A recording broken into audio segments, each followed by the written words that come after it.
ಹಿಂಗೆ ಬಂದು ಅದ್ಭುತ. ಸರ್ ನಮಸ್ತೆ. ನಮಸ್ಕಾರ.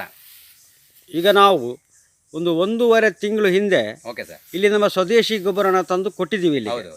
ಆ ಕೊಡುವಾಗ ನಾವು ಹೇಗಿತ್ತು ಅಂದರೆ ಈ ಥರ ಹಿಂಗಾರ, ರೋಗದ ಹಿಂಗಾರ ಎಲ್ಲ ಬರ್ತಾಯಿತ್ತು.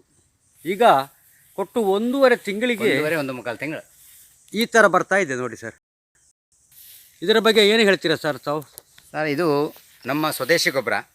ಈ ಸ್ವದೇಶಿ ಗೊಬ್ಬರದ ಬಗ್ಗೆ ನಾವು ಡೆಪ್ತ್ ನಾಲೆಡ್ಜ್ ನೋಡಿದಾಗ ನಮ್ಮ ಇಡೀ ಭಾರತದಲ್ಲಿ ಇಂಥ ಗೊಬ್ಬರ ಯಾರಿಂದ ಕೊಡೋಕ್ಕೆ ಸಾಧ್ಯ ಇಲ್ಲ ಅಂತೇಳಿ ರೈತರು ಹೇಳ್ತಾ ಇದ್ದಾರೆ.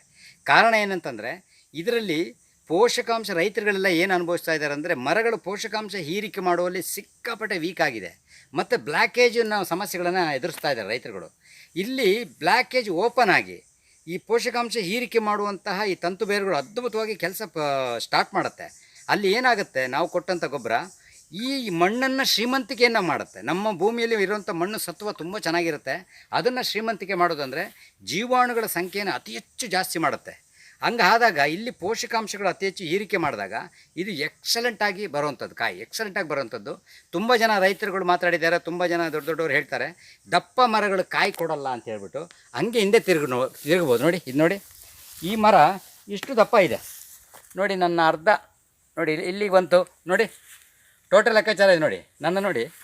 ನೋಡಿ ನನ್ನ ಇದಕ್ಕೆ ಟೋಟಲ್ ಹಿಂಗೆ ಹಿಡಿದ್ರೆ ಇಲ್ಲಿವರೆಗೆ ಬರುತ್ತೆ ನೋಡಿ.